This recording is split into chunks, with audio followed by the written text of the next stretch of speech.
What's going on, man? It's your boy Ampu, aka Anubis, and this is episode 3, Cultural Influence. What it's gonna be, you know what I'm saying? We are brought to you today. Here we are sponsored by my book. I don't know if you can see it. The Art of Word. This is my poetry book. I have about 115 poems in there. You can get it on Amazon.com/Stephen Garvin. 15 bucks. If you get the ebook, it's probably gonna be like $2 or $3. So good deal, you know. Just support your boy, holla at me. Um, and with that being said, we'll keep going. Today's podcast is Earth a simulation? This is a good topic that a lot of people have been discussing, talking about. So we're gonna, get in there, man. Talk about it. So let's go. All right, first thing we got today. Can you simulate consciousness? It's the first question I got. And I would say that, honestly, I think that you can simulate people's attitudes, a little bit of their personality, right?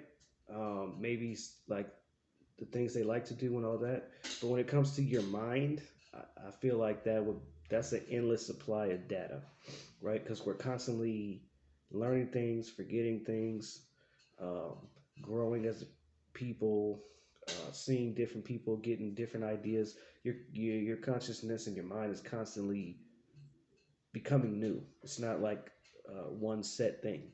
So that I don't know if it's possible, but it would be extremely hard. I don't know how you could have that much data, um, but so in my opinion, I would say that you probably can't do it yet, but it might be possible in the future. I don't know. Um, it says next question. Well, the next thing I have is how smart does technology have to get to seem like a god? I would say that really we're really close to that because we already have computers that teach yourself how to play chess, how to play Go. Um, we have a lot of what is it called, Tetris, and other games like that where it was like within the first 200 games, they were already smarter than every single human being that's ever played. So once we learn how to do things like this, and they start applying this to Google, and it self teaches and learns itself, um, we're very fast. It's going to get to a point where we don't even know what it's talking about because it's going to be so high tech, so fast with technology, and it's going to learn so quickly that within a couple months, it'll probably be a god. Yeah, I mean to us, because we wouldn't even understand, comprehend, and that's the whole basis of all the gods. If you read the books, is that humans are not smart enough to comprehend what God has planned.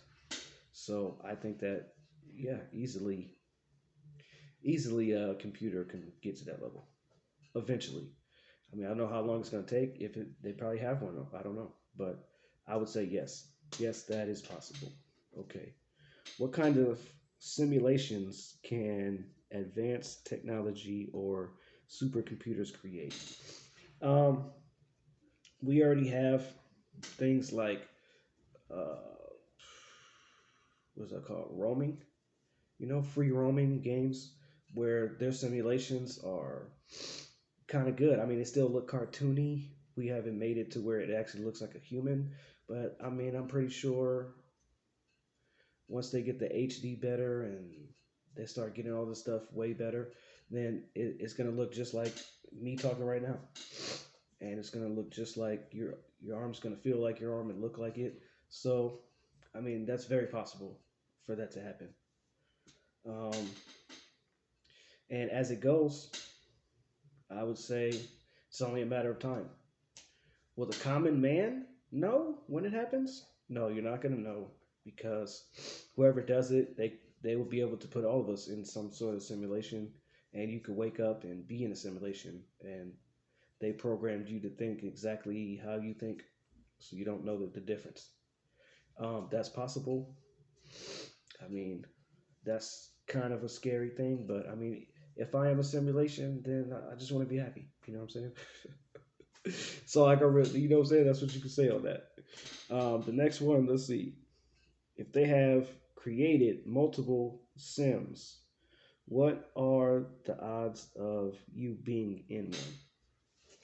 Okay, the odds are very high. I don't know exact numbers or nothing like that, but um, it's a very, very high possibility that you could be in some sort of Matrix Sims, whatever kind of system that some rich person or government or billionaires club created, and they just thought it was fun to put people in it.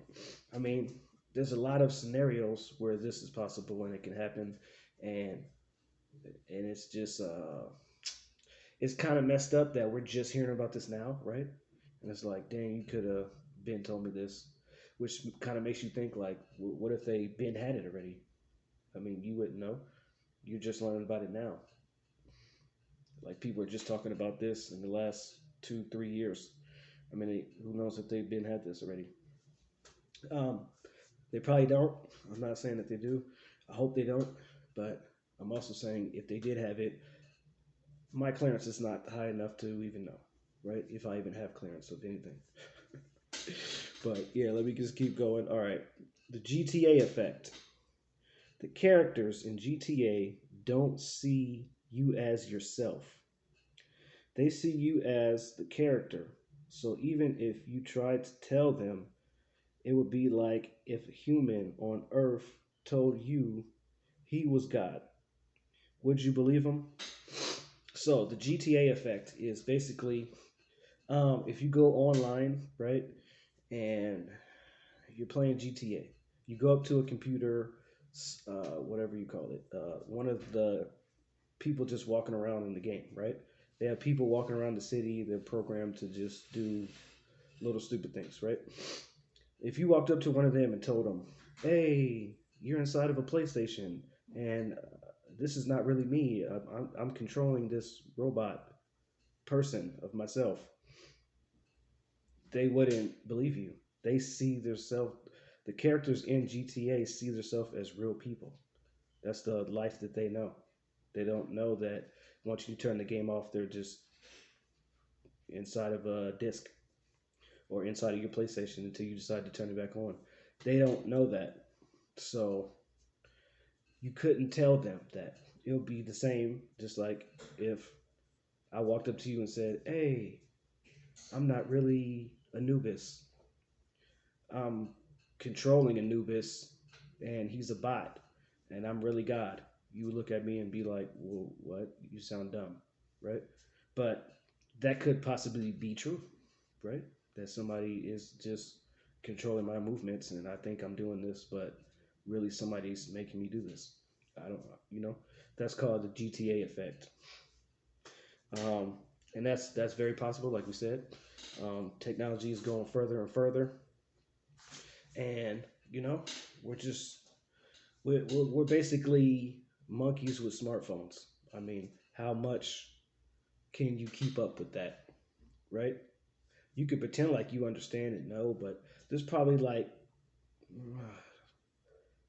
300 400 people in the world that really understand it, and they could like control it and they understand it fully. Everybody else, you know, we're just making shit up. We're just guessing. We're just trying to live our lives, basically. So we'll keep going. All right. Is technology new, or do we just find better ways to do the same things? I think that technology is not new. We do just find better ways to do the same thing. Just like you used to wash your clothes by hand, now you have a washing machine. You used to cook on a fire, now you have a stove. You we used to look through binoculars and all this other stuff to see stuff far away. Now you got telescopes and all this other stuff. Um, you know, we went from radio hearing to basically a TV, which is a visual radio. This is the same thing. Now I can hear it and see it. And then we went from that to better cameras, and then cameras go to smartphones. And basically, a smartphone is just the internet and your telephone mixed together. So I mean, it's not really new. We just find better ways to do the same things. So yes, somehow we're gonna find a better way to entertain people because they're gonna get tired of what we call technology and they'll say, I want something new. So you're gonna be able to control somebody else. You're gonna be able to switch your mind into another body if you get old. And then you can go back to being a baby somehow. I don't know. But it's all gonna be some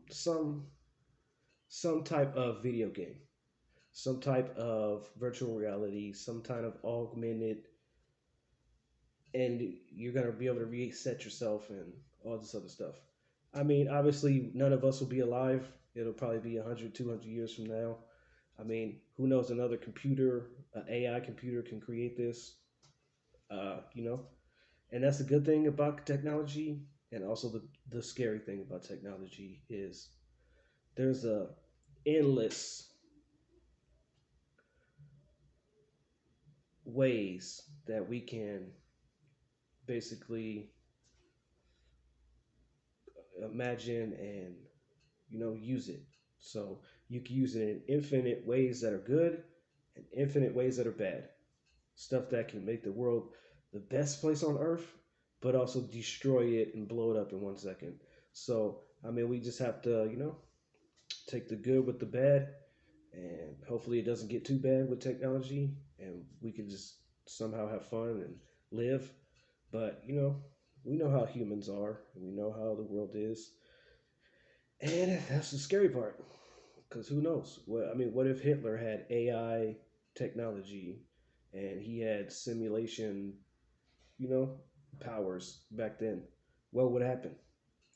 What What if these like slave masters had, you know, like these technologies? Well, how worse would it be?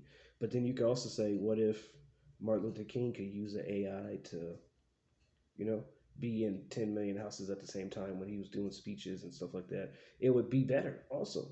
So, it's like yin and a yang, and, what if Jesus had an AI? What would he do with it? Um, so there could be amazing good things and amazing bad things. So we just have to try to be better as humans. As this technology grows, we have to grow morally so that we can make sure morally we do the right things. Okay, now I'll go. Do we believe in religion, or is there a set amount of people who are programmed to believe in religion? I would say, I mean, you know, uh, they basically program you. All religions. Most people will be like, yeah, my mom believed this. Most people say, a lot of people I know are this religion. And then a lot of people, your parents make you go to this religion. And then you get indoctrinated. And then you just believe it because that's all you know, right? So if my mom is, let's just say, a Christian, and my father is a Christian, and my grandmother is a Christian, and we all go to church from who knows, me being born all the way till 18, then it's going to be a part of my life to where it's like I believe it.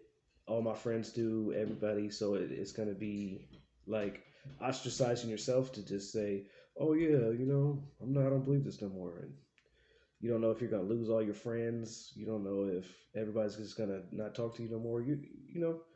Nobody wants to be an outcast. So if your group does this, anything, not even belief, if all your friends and everybody plays basketball, you're gonna feel weird if you don't want to play basketball. It's just that's just how it is. It's a culture thing. It's a society thing.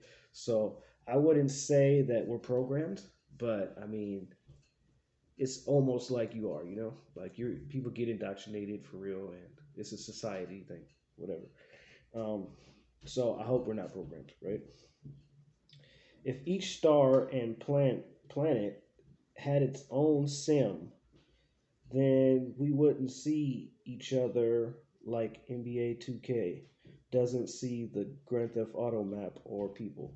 Okay, that's another great, great thought of if every planet has its own simulation, right? Just like if I had, just like they said, just like if you have Grand Theft Auto the game and you have NBA 2K the game, right? On NBA 2K, you're just playing on the court, and then there's a simulation crowd. So they basically all they know is that building, the stadium, right?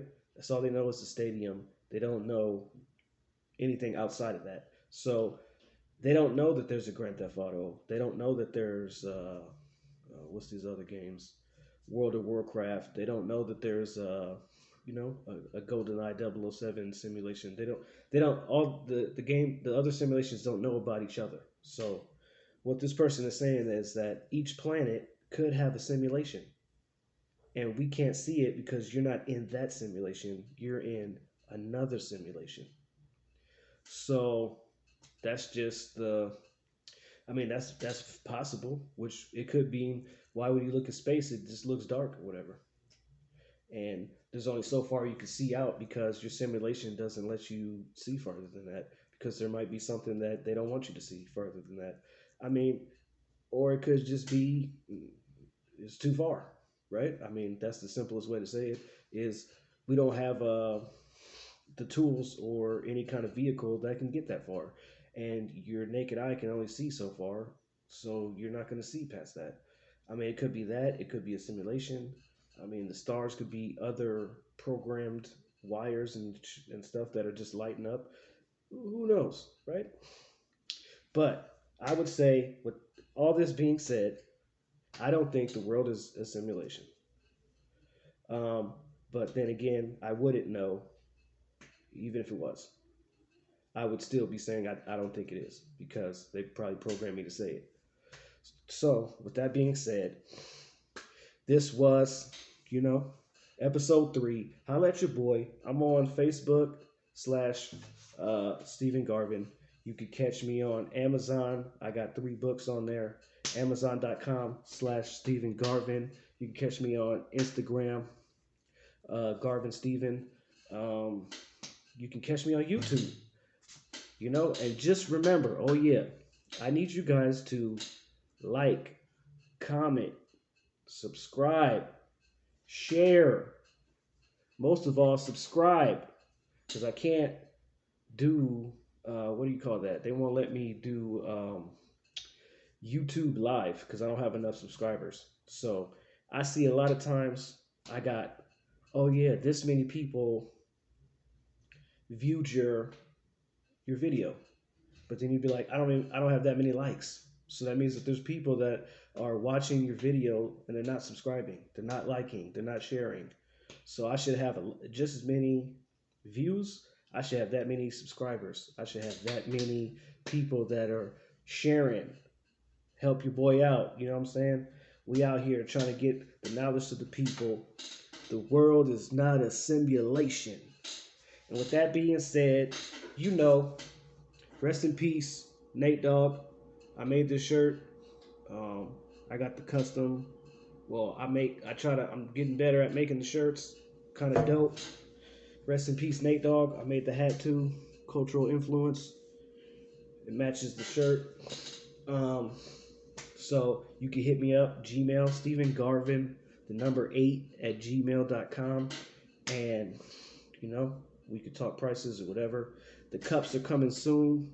I just got to figure out how to do it correctly because I don't want to give you guys no sloppy work. So once we figure out how to do it correctly and it looks good and it's right, then we'll have those out there for you. But with that being said, making tracks back to back, back to black, you know where it's at, and that's a fact. It's been real. It's been real. It's your boy, Anubis. This has been cultural influence. We out.